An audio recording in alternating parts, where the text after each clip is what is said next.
Mauricio, por estas palabras halagadoras. Muchas gracias, Pablo, por haber tenido el tiempo de leer el informe y de decidir comentarlo. Fran nos ha dado 20 minutos para exponer, pero permítanme que yo también en este momento sienta tanta emoción por la despedida anunciada de Mauricio, porque yo he estado también a su lado durante estos 4 años.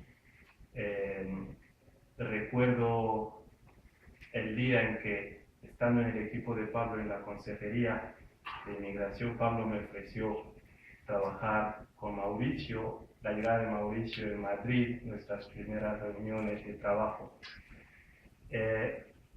Yo debo reconocer que he aprendido mucho al lado de Mauricio. Y a nivel personal y profesional creo que he crecido muchísimo.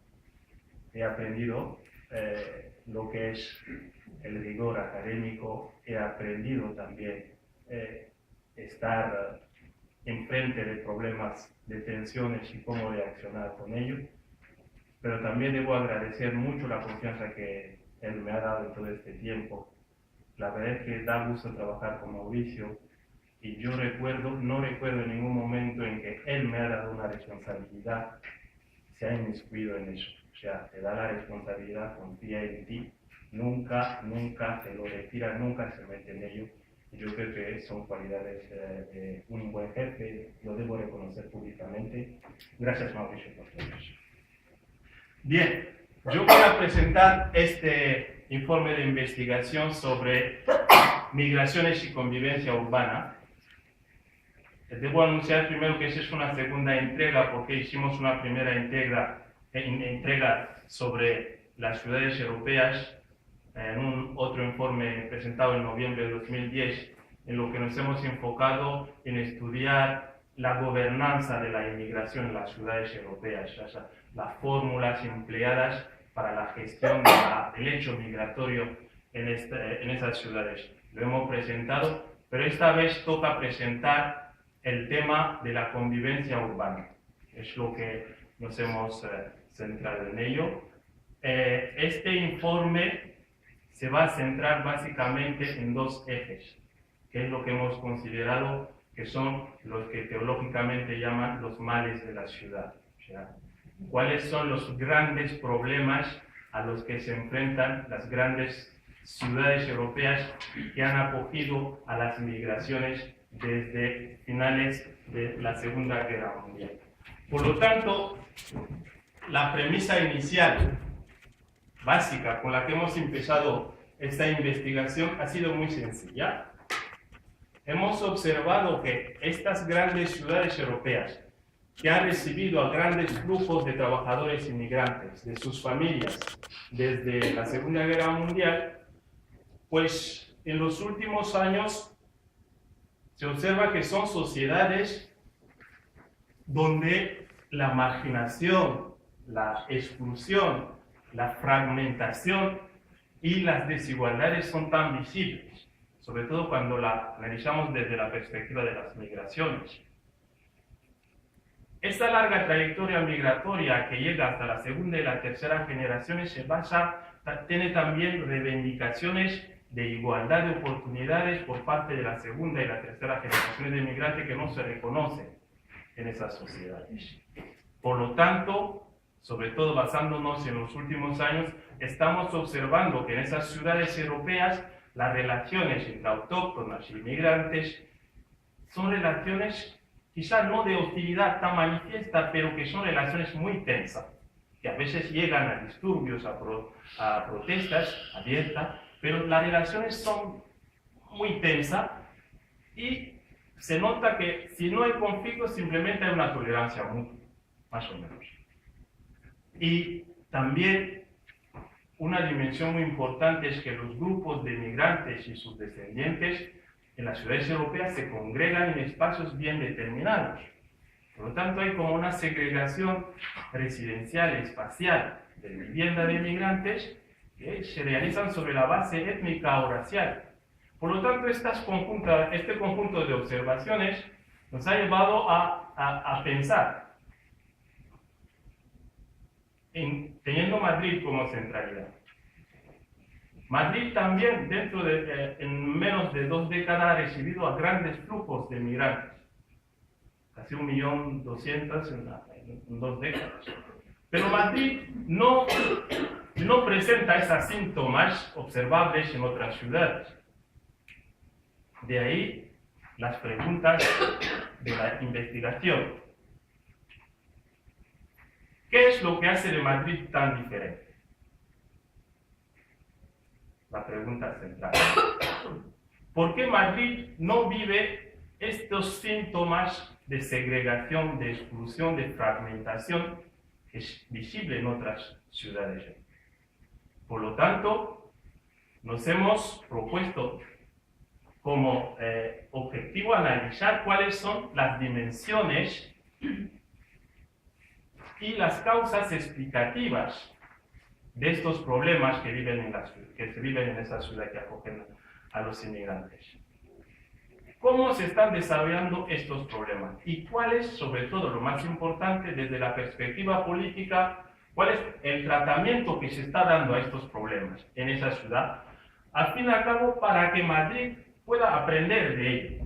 O sea, son ciudades que tienen una larga trayectoria en la recepción de inmigrantes, que tienen estos problemas, estas tensiones que Madrid todavía no tiene. Por lo tanto, de forma anticipativa, conviene que Madrid aprenda las lecciones de esas ciudades y tome las medidas oportunas. Esas eran más o menos las preguntas que nos han guiado a lo largo de esta investigación. Evidentemente, no podemos coger todas las ciudades europeas. Hemos escogido 5 con la centralidad de Madrid, que es Berlín, Estocolmo, Ámsterdam, Londres y París. Son ciudades que presentan esta característica porque son, primero, capitales por su condición de capitalidad. El volumen de inmigrantes en nuestras ciudades es muy importante en términos absolutos y tienen esa trayectoria, esta larga trayectoria, y llevan recibiendo inmigrantes desde hace muchos años. Por lo tanto, como les he dicho, esta investigación se va a centrar en 2 ejes, que es, por una parte, el análisis de los conflictos sociales vinculados a la inmigración. Estas ciudades que hemos mencionado, de una forma u de otra, se registran muchos conflictos que tienen como la inmigración punto central o cuyos protagonistas son personas inmigrantes o de origen inmigrante. El segundo eje de investigación es el problema de la segregación residencial. O sea, cuando se observa en esas ciudades, observamos que la mayoría de las poblaciones inmigrantes se congregan en espacios, entre comillas, lo que se llama gueto, y qué consecuencia va teniendo esta concentración espacial de los inmigrantes sobre los procesos de integración. ¿Qué implicación tiene eso? ¿Y qué tratamiento se está dando? Por lo tanto, son los 2 ejes. Voy a empezar por el primero, que son los conflictos sociales. Evidentemente, cuando hablamos de conflictos sociales, tenemos que tener muy claro que un conflicto es algo del que las partes toman conciencia. No es una cosa involuntaria, sino que hay una conciencia de que hay intereses, valores, expectativas que chocan entre las partes en la contienda, y esa conciencia lleva a una actuación, a una acción que acaba siendo en disturbios, protestas, etcétera, etcétera. Ese es más o menos lo que es el concepto de conflictos sociales. Los vamos a analizar teniendo en cuenta la inmigración como protagonista. Ahí lo más importante es que en un primer momento hemos tenido un marco analítico para analizar las categorías de conflictos. O sea, no todos los conflictos son iguales. Una buena forma de analizar lo que es las especificidades, las similitudes y las diferencias entre conflictos es tener un marco analítico. Entonces hemos escogido este marco analítico propuesto por el profesor Lorenzo Cachón, en lo que tenemos 4 tipos de conflictos. Tenemos por una parte los conflictos raciales, por otra parte, que son los conflictos de clases, de intereses, y abajo tenemos los conflictos que tienen un trasfondo identitario o que tienen como reivindicaciones de tipo culturales en el medio. Como observamos en este cuadro que presentamos, arriba están las reivindicaciones que tienen una característica de universalista, o sea, la gente está reclamando ser tratados iguales, porque se entiende que hay discriminación. Por lo tanto, los tipos de conflictos que son raciales se reclaman la igualdad de trato. Lo mismo cuando hay diferenciación de clases, etc. Abajo podemos identificar otro tipo de conflicto que se basa sobre reivindicaciones de tipo diferencialista. La gente quiere que se les reconozcan como diferentes, ¿no? Son los tipos identitarios o culturales. Lo que hemos analizado a lo largo de la investigación es ver, después de registrar todos los conflictos en estas ciudades, cómo les catalogamos uno en un cuadro o en otro. Eso es lo que hemos hecho. Como ejemplo, por ejemplo, tenemos el caso de los conflictos que hemos visto en Londres. Por ejemplo, la mayoría son conflictos de tipo racial, porque las partes en la contienda pues, son de razas diferentes, reclaman este tipo de reconocimiento, de igualdad. Son lo mismo, es la misma categoría que los conflictos que se viven en París o los disturbios de París. ¿Acaso los jóvenes de los suburbios de París reclaman ese? No, hay una reivindicación sobre el tipo de intereses que tienen que ver con las estructuras de oportunidad de trabajo, el empleo, la segregación, etcétera, etcétera. Es lo que hemos realizado a lo largo de la investigación. Y para ello, como todo el trabajo ha sido basado en una perspectiva comparativa, hemos establecido lo que son, lo que podemos llamar las dimensiones comparativas. En el caso del estudio de los conflictos sociales, ¿cómo los vamos a estudiar? Primero hemos hecho por cada ciudad un registro de los tipos de conflicto que se ha vivido a lo largo de la evolución histórica. Cada vez que hay unos debates también en el mundo político, en el mundo académico, hay un debate en torno a eso. ¿Cómo se interpretan este tipo de conflictos? Desde la esfera académica, desde la esfera política igual. ¿Cuáles son las las características de las partes en la contienda? Jóvenes, razas, y qué clase de gente, actores que participan en la contienda. ¿Cuáles son los medios utilizados en estos conflictos? Los resultados y los costes económicos de cada conflicto, y también nos hemos interesado en analizar cuáles son los tipos de respuesta política institucionales que se han dado a estos conflictos. Por lo tanto, por cada ciudad hemos hecho este trabajo, que es lo que viene reflejado en el informe. Evidentemente, como metodología, por lo que nos permitía, hemos hecho solo una revisión bibliográfica, o sea, lo que se ha publicado, lo que se ha dicho, cuáles son los vertientes de interpretaciones en esa revisión bibliográfica. Ahora, cuando analizamos los conflictos sociales vinculados a la inmigración, hay un tipo de factores que desencadenan siempre estos tipos de conflictos. Eso es lo que hemos observado como una similitud en todas las ciudades.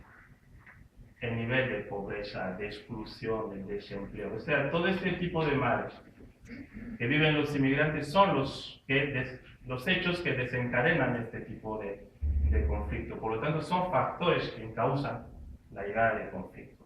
Pero por otra parte, hemos observado también que otro tipo de conflictos se justifican porque son la segunda y la tercera generaciones que hacen las reclamaciones, porque considera que hay una fractura. O sea, lo que ellos esperan no se están realizando. Eso es lo que en el contexto francés, los jóvenes dicen en francés que l'ascenseur social est tombé en panne. La segunda, la tercera generación de inmigrantes esperaban que no podían ocupar las posiciones sociales de sus padres, que ellos tendrían esa movilidad social ascendente, pero resulta que a lo largo del tiempo esa movilidad no viene, sino que se atascan en su situación. Por lo tanto, reclaman un papel distinto al actual, reconocimiento de una igualdad más real que formal, y también que se respetan sus modos de vida, sus identidades, etcétera, etcétera. Cuando hemos hecho estas observaciones, nos hemos dado cuenta que Madrid no ha vivido ningún tipo de conflicto de esta naturaleza. Esa es la primera observación. Todo lo que se ha pasado en otros contextos, en Madrid no se registra ningún conflicto social vinculado a la inmigración que tenga las magnitudes, las dimensiones de otras ciudades europeas. Ese es un hecho. Y es positivo. Y hay que decirlo. Ahora bien, eso no quita que haya algunos acontecimientos del que los inmigrantes son protagonistas y que son reportados en la